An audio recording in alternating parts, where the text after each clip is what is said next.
And so the challenge, as I see it, is not to fix Illinois, but to unfix Illinois. To unfix Illinois, we must take the fight to the Chicago 9 who control this state. We must make them defend systems whose performance is indefensible. We must make them explain why they seemingly have no interest in defending these systems, but also no interest in changing them. Some might wonder why Republicans and independent Democrats have failed to take up this fight to this point. There are two reasons. First, the Chicago 9 are very proficient at the dirty business of exchanging other people's money for political support. Second, those who hold leadership titles in the Illinois Republican Party have laid down their arms. They have refused to present an alternative vision for Illinois. Instead, establishment Republicans in Illinois have embraced the false virtue of bipartisanship, which has been nothing more than a euphemism for going along to get along.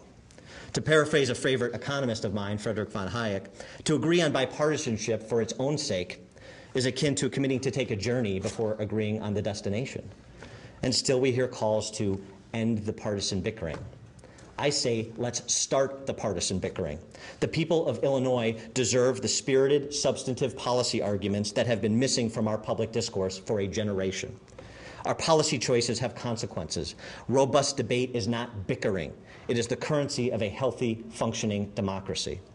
The problem in Springfield has been general agreement on the wrong ideas. It is bipartisanship that has led us to record state debt. It was GOP state senators who cast the deciding votes to pass Blagojevich's $10 billion bond scheme in his first term, which doubled the state's bonded indebtedness in one fell swoop. It is the compromises of the political establishment that have eroded the quality of our schools. Despite a 32% increase in real terms in state funding over the last 20 years, during both Republican and Democrat administrations, Illinois test scores have remained essentially static because we have failed to rethink how we provide education in the digital age. It is the bipartisan political bargains that have led us to the brink of bankruptcy. Our two parties have increased Illinois general fund spending 44% since 1990. That's nearly 4 times the rate of population growth in this state. And what do we have to show for it? It is the quiet collusion between the leadership of the two parties that has made Illinois the laughingstock of the nation. For the last 15 years, I have slugged it out in the Illinois political arena, running political campaigns, serving in state and local government, writing and opining for WLS Radio, Human Events, School Reform News, and numerous other outlets. Before transparency was all the rage, I worked with Tony Pareka in 2005 to post the names and salaries of all the Cook County employees online. Before it was fashionable for Republican Party leaders to criticize bad actors in our party, I joined conservative activists and called for the resignation of former Republican National Committeeman Bob Shalander. Before the political establishment was prepared to disown George Ryan, I was using an online media outlet I founded called IllinoisLeader.com to detail the intricate webs of influence peddling being spun throughout state government. Before establishment Republicans mustered the courage to oppose tax increases, I publicly objected to 3 DuPage County Republican state senators for voting to increase sales taxes in the Cook and the Collier counties to bail out the RTA. These disappointments and numerous others have caused Republican voters in Illinois to lose faith in their party and their state. For a party to matter, it must present policies consistent with its stated principles and explain how those policies will produce better results. It is the failure to do that which highlights why the Illinois Republican Party has not mattered for some time. It is time to try something new.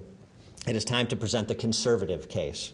It is time that those who seek to lead the party and the state were able to articulate a coherent set of first principles that inform their views and give form to their judgments, and then stick by those first principles. I have always been and will always be my own person.